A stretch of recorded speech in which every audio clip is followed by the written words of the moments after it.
What's up guys, welcome back to the channel. So a couple years ago I made a video called My Biggest Collecting Mistakes and it was a lot of fun. I feel like I had a lot of fun making it. It was interesting to reflect and think about the things that I have done in the past that I wouldn't do again, and it was also really fun just to put it all into a video and have a warning for you guys if you guys are newer collectors and like what not to do.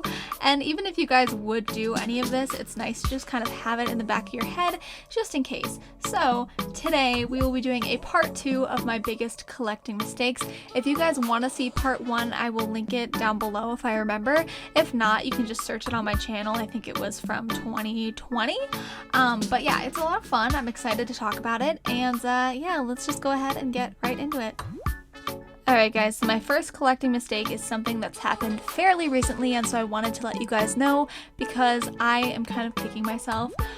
Basically, for the longest time, I kept collecting dolls and I would buy some doll clothes and I'd kind of have that going on, but I definitely had more of a gravitational pull towards buying the dolls than the doll clothes, and so I found that I didn't have a lot of doll clothes, and then I felt like I needed to go buy some more, so I did, but I kind of came back to it and said, you know what, I'm not really happy with a lot of the doll clothes that I have. It's not really my style and I want to try something different. So I tried making my own, and to my shock and surprise, it's actually not that hard and it's really, really fun. So if you guys have some dolls and you want to dress them and nothing that you see at the American Girl catalog or on Etsy or anything, if you can't really get the right stuff that's in your style, try to make it. And I know it sounds very much like overwhelming to think about, but I think if you guys try it, you might actually be surprised because it's not quite as bad as I was expecting, and it's custom and it's cute and you get to pick the design, so you can find really, really, really cheap fabric at fabric stores when it's on sale,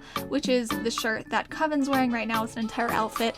I got this material, I got like 2 yards of it for I think $5, and I could probably make like 7 or 8 outfits out of it, so it's been pretty fantastic and I would definitely recommend it to anybody who's just getting started or if you want to try and dabble with that. The next biggest collecting mistake I have comes with Truly Me's. So in this category, I feel like the entire time that I was collecting as a kid, I kind of just went towards what was popular or what was new and exciting. And guys, if you hadn't noticed, all of the Truly Me's that really weren't all that popular back in their time, they are so hard to find, they're so expensive, they're so rare, and if you find one, it's probably either in terrible condition or it costs like $300-400, which I'm not willing to spend that on one doll, and I think most of you guys aren't either. So it's interesting because I'm telling you guys this now because I think we'll see this pattern again.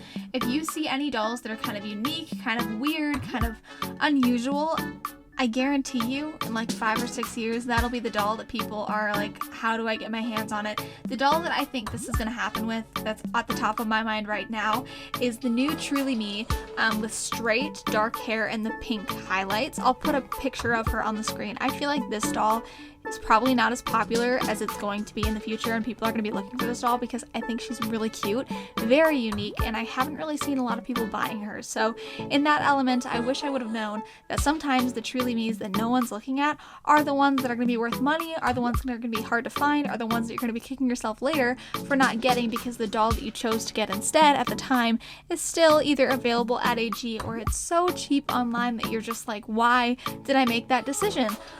So yeah, there's a heads up. My next mistake is a mistake that I make every year, and I will continue to make it because it's kind of an unavoidable mistake for me, but I thought I'd let you guys know because I really do think it would make a difference if I could stop this habit. But basically what it is that every year I get the Girl of the Year or whatever, like the new historical is, whatever it is, I usually get them pretty quickly. And in my case, that means I really haven't had any time to build up the excitement of the doll or really look at it or really think about like, oh, I really want this doll. I feel like as a kid it was definitely easier for me to do that because I couldn't just buy a new doll when it came out. I had to save up money and the anticipation grew and all of that, but there's something about getting a doll before really knowing too much about it because it's the new doll and then it just kind of being there and you don't really connect to it. And that's how I feel about Corinne right now. So if you guys can avoid it, I would definitely recommend, if you're gonna go get a doll the first day it's out, really spend some time looking online at the images, look at the pictures, read the book too. That really helped me feel more connected to my Kira doll. If you can read the book, you can, look at their stuff, like really get into their story. I feel like you can appreciate the doll so much more. This next mistake is one that I just corrected right now. Like, this was the last month or so that I fixed this. It's been bothering me for years, and that is my customization of some of my dolls. Now, when I was younger and when I didn't have as many dolls and when I didn't have like as much access, right now Etsy you can go buy eyes, hair, whatever you want for your dolls. But back when I like first got into customizing, that wasn't really something you could do.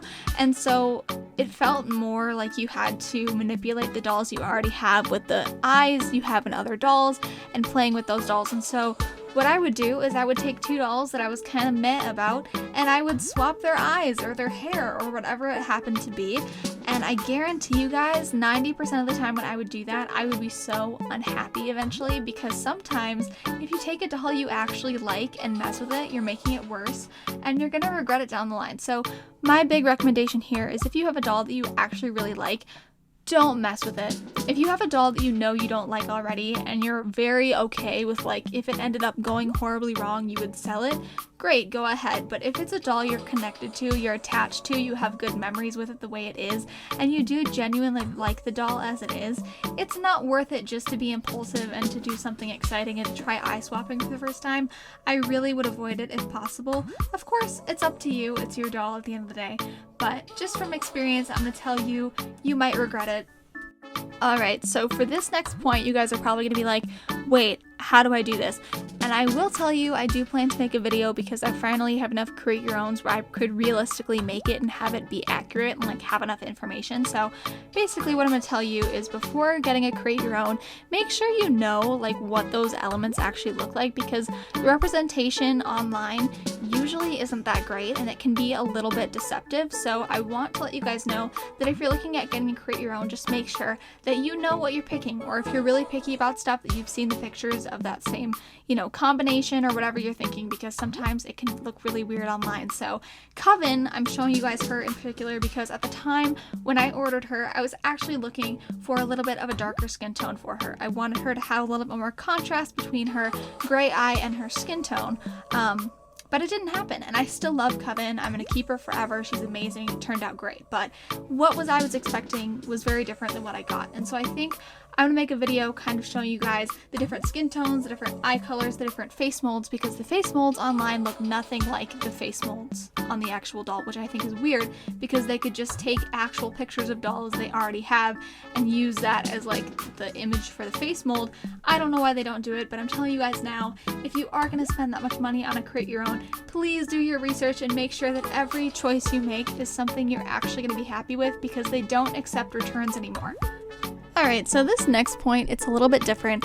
It's a little kind of, it touches on the same realm of what I was talking about with the Girl of the Years, where it's like if you don't build up the anticipation, it's not as exciting, that sort of thing. But it's more about memories. So when I look back on the dolls I got when I was a little kid, like when I was, 7, 8, 9, and I got those dolls, I remember each doll that I got had a really strong memory attached, if not multiple. I have either like a really great memory of the day I got them, or I remember doing something special with them shortly after, or that I went and got the doll with someone special, or whoever was in my life, whatever was happening.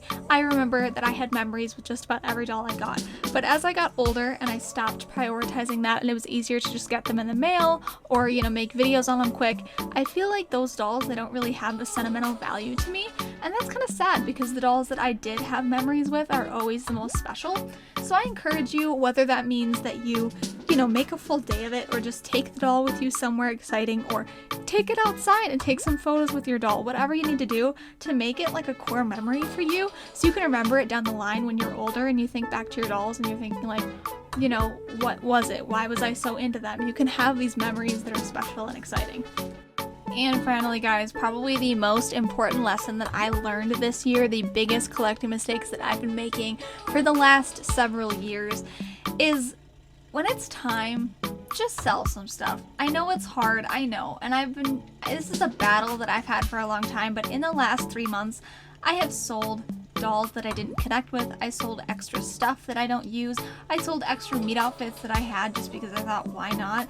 I sold so much stuff, and it was amazing because not only did it give me more money to like spend on dolls that I was actually excited about in the future, but It felt so good to like clear out some space and to just feel like the dolls that I have and the stuff that I have is actually stuff I want and not just things that I've accumulated over the years. So if you have a lot of extra doll stuff and some stuff you don't use or some stuff you know you're never really gonna want to have again, sell it. You'll feel so much better. I know it's kind of freaky at first, the idea of like selling all your stuff that you've had forever, but it feels so good. Alright guys, thank you so much for watching. Make sure to check out the comments down below and respond to my pinned comment about the next video you guys want to see. Give this video a big thumbs up and subscribe to join the family, and I will see you guys all in the next one. Bye guys!